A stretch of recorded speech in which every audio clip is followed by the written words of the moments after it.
Hello, everyone, and welcome to the first episode of the Wednesday Night Sports Podcast. It's a brand new sports podcast that I know everyone is asking for. Two more random guys just talking about sports all the time. So, my name is Jordan. I am your host. My co-host here is Chris. Hey, everyone. Implied by the name, it's going to be a weekly podcast coming out every Wednesday, kind of right in the middle of the NFL week when there's no sports going on, right before the start of the new week at the end of the previous week. So kind of just do a little bit of recap of everything. We'll start off with kind of introducing ourselves and a little bit of our backstory and kind of our NFL teams, if you can't already tell. But my name is Jordan, and I am a huge Detroit Lions fan. I have been since I was very little, been following the NFL since I was a young kid. Unfortunately, my dad just kind of sucked me into it. He has been a Lions fan his whole life, so I just got, again, sucked into it and kind of got the misery my entire life of hoping that we're going to make the playoffs and then just being terrible every year. So, but yeah, Chris, if you want to go ahead and explain how you became a Seahawks fan. I know I have some explaining to do. But yeah, I wasn't an NFL fan much growing up in my life. It wasn't until I got into college after high school where I met a bunch of people who were all Seattle Seahawks fans. They were all from that area. And so I kind of accidentally surrounded myself with Seahawks fans. And when football came around and the Seahawks games came on, I started watching with them. And the rest is history, pretty much. I fell in love with Russell Wilson, Marshawn Lynch, and the Legion of Boom at the time. It's a very different looking team right now, but they're still my Seahawks, and I'm still a huge fan. So very excited to be talking about all the stuff that's been going on with them in the playoffs these past few weeks. It's been completely unreal, but we'll get to that later. Yeah, no, it is a great time to be a Seahawks fan right now. As you mentioned before, it's a completely different new team. I know I just saw the other day that John Schneider, I think, is the first GM in NFL history to take, obviously he's taken 3 teams to the Super Bowl, but he's taken 2 teams with completely different players. There's not a single player on the roster from either of the previous Super Bowl teams. So he's basically rebuilt the entire team and brought it back to the Super Bowl with the same franchise, and no one other GM has done that in NFL history. So I think that's pretty crazy. And like you said, it's a completely different team, new era, new head coach. I know Pete Carroll was there for a long time, and Mike McDaniel's come in and kind of changed things. So yeah, it's pretty crazy to see the turnaround because he's been there, 3 years now? Mike McDaniel? This is the end of his second season with them. He started, I think it was fall 24 or spring 24. Yeah, so obviously head coaching does matter, as evident. Same thing with the Detroit Lions. As I mentioned, they've been a kind of a horrible franchise for the entirety of my life, and over the last 3 years have probably been the best football years of my life, thanks to Dan Campbell. And obviously we haven't made the Super Bowl, but we could also kind of skipping ahead a little bit to the Super Bowl. Mike Vrabel is also in his first year as a head coach, and he's made the Super Bowl as well. So obviously head coaching does make a huge difference in the NFL. And again, we will get to that later on. There's obviously been a lot of head coaching changes going on this season, so we will touch on that in a little bit. But yes, also as you mentioned, Chris, there's the playoffs are going on, and we have the Super Bowl coming up this coming Sunday. And your Seahawks are playing the Patriots, as we just mentioned a little bit ago. That is true. Yeah. Jordan, when I think it was like 3 weeks ago, we were talking about, maybe it was right before the divisional round, and I was like, I have this gut feeling that it's going to be the Seahawks and the Patriots in the Super Bowl. And if that happens, I'm going to be the happiest camper of them all, honestly. I'm very excited to spank the Patriots in the Super Bowl after 11 years of waiting for this moment since Super Bowl 49. This is going to be a grudge Super Bowl for Seattle, I think, something that we don't always get. So it's going to be really interesting. I know we are favored to win, I think, by like 4 points last I checked. So that is very good. But we still have a couple weeks to go. A lot of things could happen between now and then, and once the game even starts. So I don't know. We haven't won it yet, but I like our odds right now. Exactly. And as we just mentioned, we're going to have a lot of young players. I don't think there's a lot of Super Bowl experience on either team. Like, not a lot of players from either team have been in the Super Bowl. Stephon Diggs on the Patriots is making his first Super Bowl, surprisingly. Obviously, Drake May, Sam Darnold's first Super Bowl. I don't think anyone else on the Seahawks has played in a Super Bowl before. So Cooper Kupp. Oh, yeah, sorry. Obviously, Cooper Kupp has played. I think he's the only one though. Yeah, at least I mean there might be a couple of older Seahawks who were on other teams prior and made it to the Super Bowl, but I think he's the only one that comes to mind right at this moment. Yeah, no, like I said, I can't think of anyone else off the top of my head. A lot of young players going to be in the Super Bowl. It's going to be really interesting. I'm happy for you. Also, a little jealous at the same time because both these teams have recently played each other in 2014. We just looked it up the other day.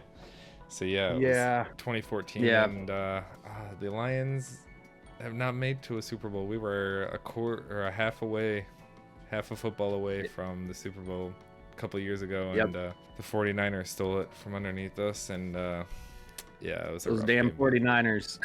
Those damn 49ers. But yeah, so that's again another topic for a different day, sadly. Going forward, the future of this podcast, the expectations of this podcast going forward. I know it's like the perfect time to start a football podcast right at the end of the season, but we're going to obviously break down the Super Bowl a little bit. We're going to break down the head coaching vacancies today in this episode, and then going forward after the season, we're going to just be breaking down each division one by one, kind of discussing what happened through the season and what they need to improve on going forward, or what positions they need to upgrade going forward, or big changes that could be coming either way. So look forward to that. That's going to be really exciting coming forward. So the Seahawks obviously just had a huge shootout with the Rams the other night, which was pretty insane. There was a pretty questionable call at the end of the game with the Cooper Kupp catch. I know you just kind of caught up on that game the other day. What were your thoughts on the end of it? I think it got to a point. This is the thing. There were in the second half, you saw LA make several attempts to take the lead, and that I think the thing that Seattle did so well is that they were able to respond every single time with another score of some kind, right? Mm-hmm. But it did get to a point though. We saw the final score with, I want to say, 18 minutes left to the football game still, though. You know, it got to 27 and 31 pretty quickly in the second half. And then it just became a waiting game of running out the clock, at least on the Seattle side of things, with each Rams drive becoming more and more desperate until the time ran out. So I think Seattle did a really good job, a lot of successful stops, especially on the defensive end, especially in those final minutes. But honestly, Jordan, my main takeaway from that game is that the Rams are they're the only team that makes the Seattle Seahawks, at least this past season, not feel like a superpower. Or, you know what I mean? Mm-hmm. Like against so many other teams, it was like, man, nothing can stop their defense. Nothing can stop this, that, and the other thing. Matthew Stafford threw for, I think it was like 300. I think he outthrew Darnold and still lost in that game, you know? And so the Rams are somehow able to find the holes in our defense and still play a really good game of football. And I think that's what makes those Seahawks-Rams games so enjoyable or nerve-wracking, you know, if you're watching it. But yeah, I would say that was the biggest thing at the end of the day, is that the Seahawks were able to either put up a stop or a score every time the Rams did something, you know? Yeah, no, those are like I said, those are the most fun games. And honestly, division games are always tough, no matter what. Like, even if we've seen it before, like the Patriots versus the Dolphins, I remember back in the day when it was like Brady versus the Dolphins, and the Dolphins were always terrible and Patriots were always good. And like, somehow the Dolphins would like find a way to win sometimes, and it's just like it doesn't matter the division. It's just like when you play a team twice a year, you know, like you said, you know their weaknesses, you know what they do well, what they don't do well. So yeah, I'm not a NFC North fan, I guess you would say, but like even when I hear, oh, it's Lions and Packers, or it's Packers and Vikings, it's like, oh, that's probably going to be a really, really good game to watch. Oh yeah. No, and it's funny because I think personally, honestly, not even being biased, I think the NFC North and the NFC West are two of the best divisions in football. And you can say that 1000% agree. Just based off the records this year. Like, obviously, the Lions, I don't think had the record we were hoping for, but still, like, you had 3 teams with winning records in both divisions. I think those are some of the toughest divisions in all of football. Like I said before, division games are always tough, and especially when you have to play a team 3 times, you see them twice a year, and then you see them again in the playoffs. Like, it's going to be a tough game no matter what. So absolutely. As far as Super Bowl expectations, I obviously think I already know where your head lies at and who's going to be the winner. And if I'm going to be honest, I think I would have to say the same thing. I know as I mentioned earlier, we have a lot of young players, not a lot of Super Bowl experience, but we did mention Cooper Kupp, who has some Super Bowl experience, and Sam Darnold, and a lot of those players are just a little bit more like seasoned veterans, I think. And the Seahawks have just been so dominant this year that I think the Patriots are good, Drake May's good. Like I said, Stephon Diggs has been in the league a long time, but personally, I just think, like you said, the defense, the Seahawks is too good. They're just having a season like where they're just on fire. So honestly, I think right now my expectations, if I had to pick, I think the Seahawks are going to win, and I think it's going to be 28 like 14. Okay. You think it's going to be that big of a margin? Okay. I mean, I have heard from different people that they think, like, really extremely, that like it's going to be a blowout, like what the Seahawks did to the 49ers a couple weeks ago.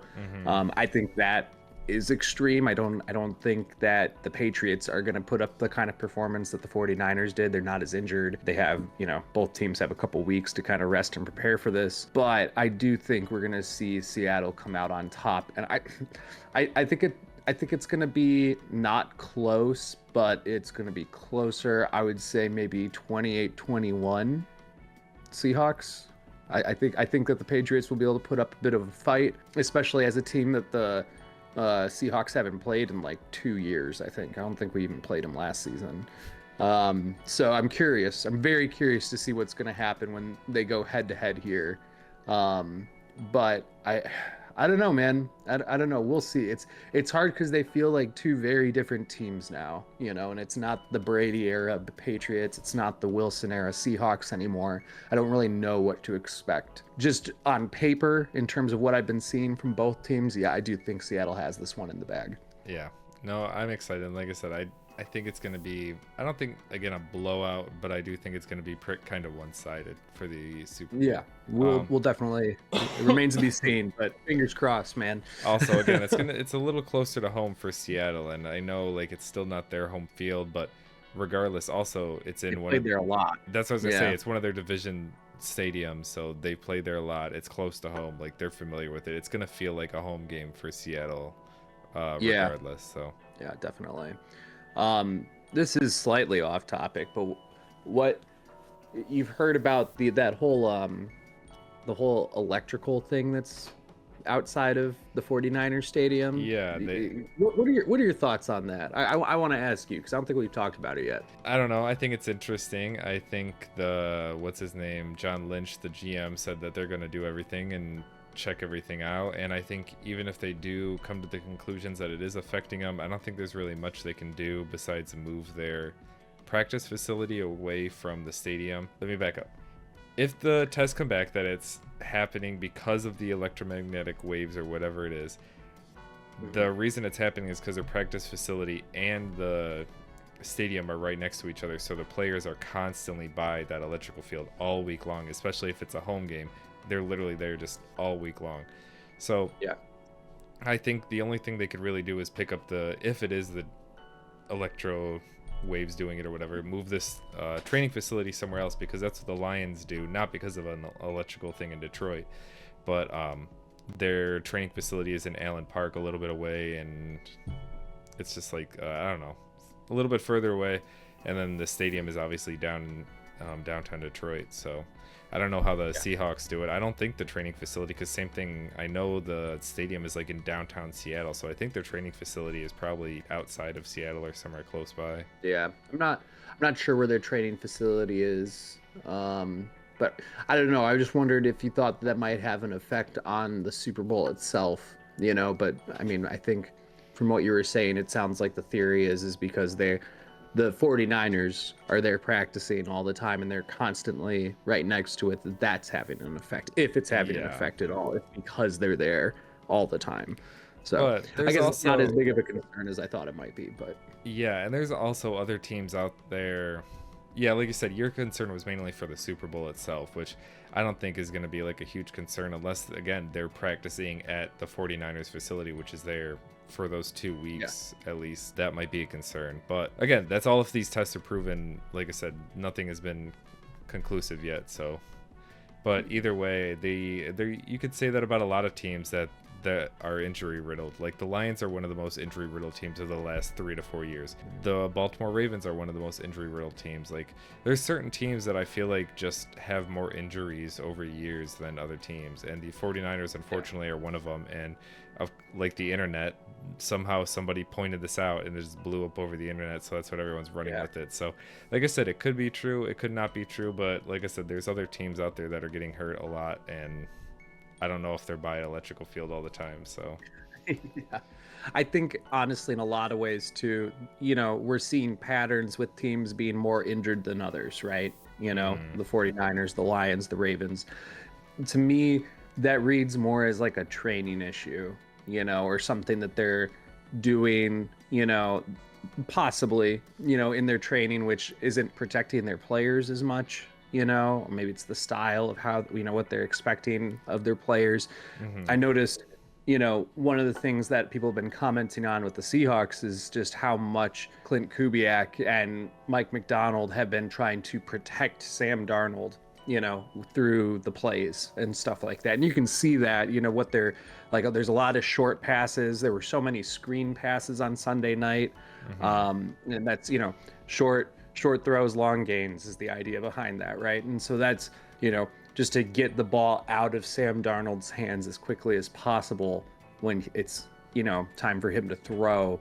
That just reduces the likelihood of injury, exactly. So I think some teams can do that really well, and other teams, struggle with that, right? And I don't know. I'm not trying to point fingers at the 49ers specifically or anything like that, but, it might be something to look at, when you see that as a pattern on your team.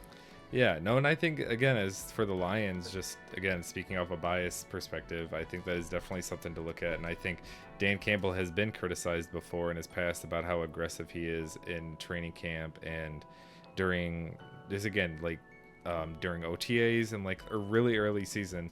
A lot of teams don't get that aggressive, don't start tackling as early as the Lions do, and like start like some other drills that they do. But again, like if you're one of the most injured teams, like that's something you have to look at and maybe cut back on. Or again, you just got to look at all possibilities, because like you just said, look at the Seahawks. They're in the Super Bowl for a reason, because all their star players are healthy and their key players are healthy. And same thing with the Patriots. Like I'm pretty sure all of their key players are healthy. I haven't really followed the Patriots too well, but yeah, so like I said, it's all about health, and the best, what does they say, your best ability is availability. So if you can't play, then it doesn't matter. All right, so yeah, 2026, I think there was 10 head coaching vacancies altogether. There has been a lot of head coaching changes. So yeah, the biggest offseason change, I think, starts in the AFC North, with both the Ravens and the Steelers both changing head coaches. Mike Tomlin stepped down, which means he's not a free agent. If somebody wants him, they're going to have to trade the Steelers for him, because they technically still have his rights. But then also the Ravens, John Harbaugh, they were actually the two longest tenured head coaches in the NFL, and now that both of them are gone, I think Andy Reid is the next longest tenured head coach. But yes, John Harbaugh has gone to the New York Giants, which me personally I think is going to be the biggest change overall, and I think the Giants are going to see the biggest benefit from that. John Harbaugh is obviously a proven coach, we know that, and the Giants have a good young core, so I think that's going to be a huge change. Chris, what do you think about John Harbaugh going to the New York Giants? I think it is going to be a huge benefit for the Giants. I mean, the Ravens were so dominant for so many years while he was there. If I remember right, I mean, just especially with their defense, I'm trying to think of, like, obviously we had Mike McDonald over there too recently. But they were just such I think a defensively minded team, even with Lamar Jackson there. I think that he's going to bring a lot of that flavor over to the New York Giants, especially in the offseason. And when it comes time to be drafting new players and stuff like that, I think all of that will have a positive effect for the Giants themselves. Yeah, no, I agree. And I think the Giants defense has actually been pretty good over the years. It's just their offense that's kind of struggled. And again, this last season, their offense was starting to do good. They had their rookie quarterback, Jackson Dart, Malik Neighbors, their star wide receiver, and then Cam Skibido, their star quarter or running back that was coming out of nowhere. All of these guys, they were kind of like stars, and they all just got hurt, and kind of the Giants season kind of got derailed, which I think they were on path to be pretty good this season, but Yeah. again, injuries play a big factor. But either way, if they can all stay healthy and come back, play at the same level that they were playing last season, like I said, I think John Harbaugh is going to get the best out of these players, and I think the Giants are probably going to be a playoff team this year. Yeah. For the first Yeah, time I in agree. a while. Yeah. But yeah, we also have Kevin Stefanski going to the Atlanta Falcons, which is kind of an interesting hire. There were a lot of rumors that Kevin Stefanski was ruining Shedeur Sanders' kind of season there, and there was like a whole bunch of speculation there that he just didn't like him, didn't like his dad Dion, and all that stuff. So that's a whole story for a different day. But he's going down to Atlanta to take over the offensive-minded team of the Atlanta Falcons with Bijan Robinson, Michael Penix when he comes back fully healthy. They got Kyle Pitts. They've got Drake London. They've got a pretty good explosive offense. And like I said, Kevin Stefanski is hopefully going to kind of rewrite his credibility and show that he can be a good offensive-minded coach, because he came from Minnesota for a long time. So like I said, he's got a pretty good offensive mind, but he wasn't able to do that in Cleveland, obviously, because the Browns suck and have a horrible GM. And again, we could talk about the Browns and how incompetent they are all day, but we'll see. Kevin Stefanski in Atlanta. What do you think, Chris?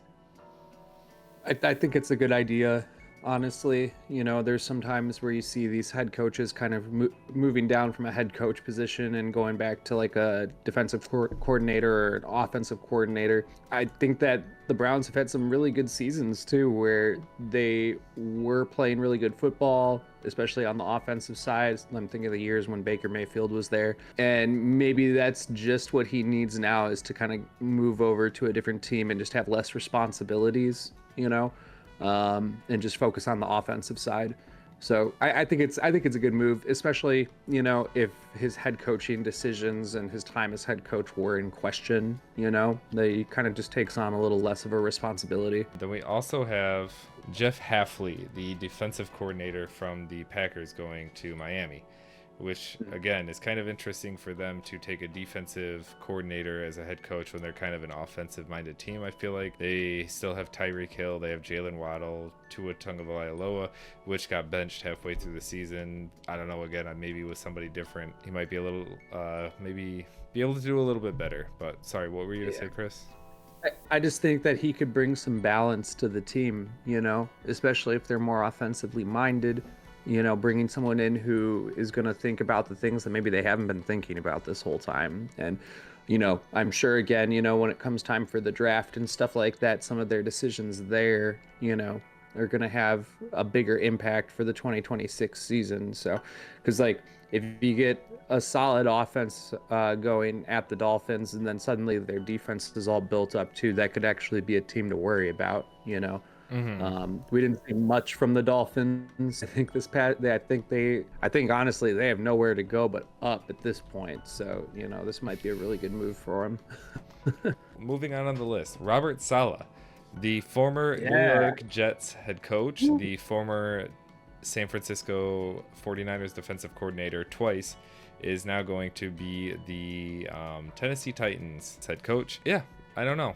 I don't know how I feel about this. I think Robert Saleh is a really good coach. I feel bad for what happened to him in New York. I feel like New York just kind of sucks the life out of everyone, as happened with Sam Darnold, as happened with so many players and coaches, and what's happening with Aaron Glenn right now, the former Detroit Lions defensive coordinator. I feel really bad for him, but I'm still going to give him a couple of years. I mean, obviously the Jets, they have to too, that he's going to turn it around there. But either way, the Jets suck.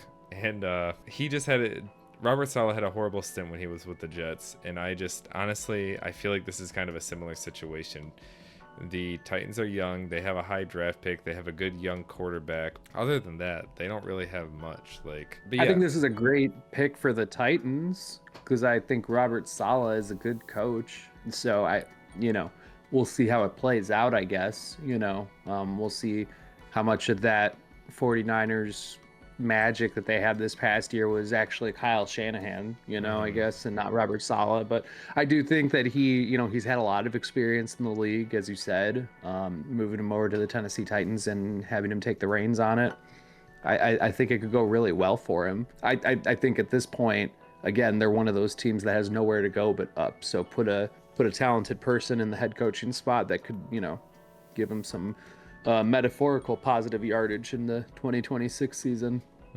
Well, I agree with you. Like I said, I think I'm excited to see what happens with the Tennessee Titans going forward. I feel like they should be a good team, but we'll see. Hopefully, Robert Saleh has a better stint in Tennessee than he did in New York.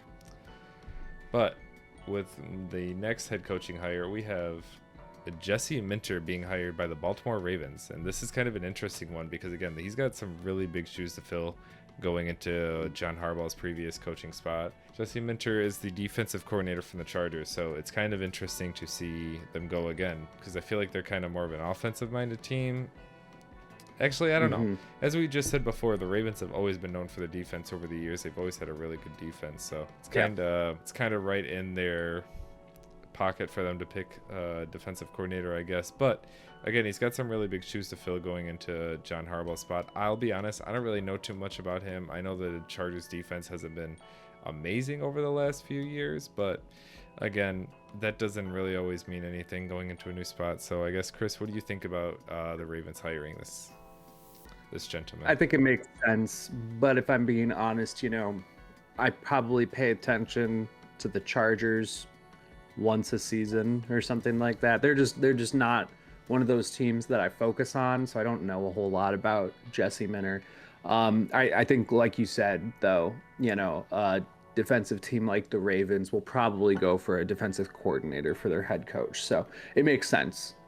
We'll see, I guess, how it plays out, come the end of the year. Yeah, it's too early to tell for me. Yeah, no, we'll see. Like I said, hopefully things work out. Honestly, the Ravens are kind of my second team. I'm obviously a Detroit Lions fan first, but for some reason I've always been a Ravens fan growing up, the Ray Lewis days. Again, it was really cool seeing them, the defense. Like I said, Ed Reed, all those guys. And I've also been a Lamar Jackson fan, like I said, since he came into the league. So always kind of been like a Ravens fan. So I'm excited to see what they do and how they go from here. So also, again, as we mentioned before, the AFC North is another really tough division with the Bengals, the Ravens, the Browns, the Steelers. That's really another tough division. So, but finally, the last head coaching position that's been filled, that was just recently filled, was Mike McCarthy to the Pittsburgh Steelers. And this is a big one. The Steelers, again, are another historic franchise.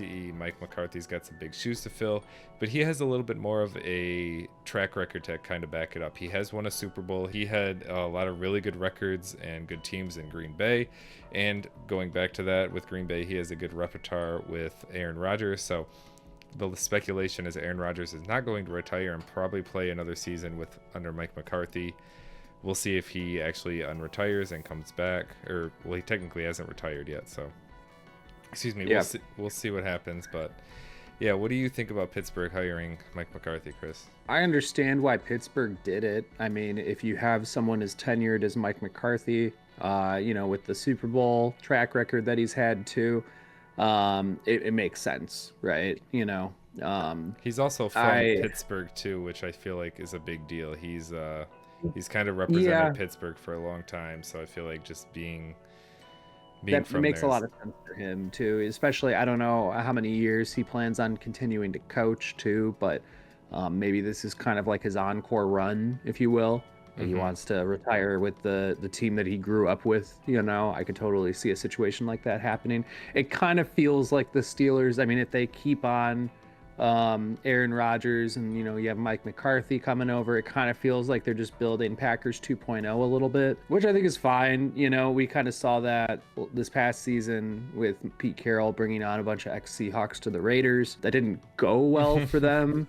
So I guess best of luck to the Steelers this season. I don't know. We'll see. It's not Pete Carroll and Geno Smith. It's Mike McCarthy and Aaron Rodgers. So it could be a little bit different. But I'm excited though. I will say the Steelers have always been a favorite AFC team of mine. So I'm always kind of interested and kind of hoping that they do well. They haven't been doing very well past several years, I would say, right? So be cool if we could see a comeback from them in the next season here. Yeah, no, I agree. The Steelers, again, are just always one of those franchises that just always seem to be good, but never just get over that hump. Like I said, and that's kind of why they got rid of Mike Tomlin in the first place. Not got rid of him, he supposedly stepped down. which, as we mentioned earlier, some team is going to have to trade for him if they want him. So they're going to have to give up something instead of just paying him money. So, Yeah. but with that, the last thing we will talk about is the head coaching vacancy still left available. And another one. The Bills promoted their offensive coordinator Joe Brady to head coach. So the Bills found their head coach after they interviewed Philip Rivers, which was kind of interesting for their head coaching position. Really? I think I missed that part. Yeah, they interviewed him recently. That's wild. So there's 3 jobs available: the Browns, the Raiders, and the Cardinals. They still all have head coaching vacancies. Which one of those do you think would be the best For the head coach? Like, if you were a head coach, which one of those 3 teams would you want to take? Hands down the Cardinals. I guess that might just be my NFC West bias, but I just, back in the day, the Cardinals were one of those teams that I used to really worry about, and I haven't worried about the Cardinals in a minute. So I'd love to see the Cardinals come back in full force. You got Kyler Murray over there kind of just lifting that team up on his own.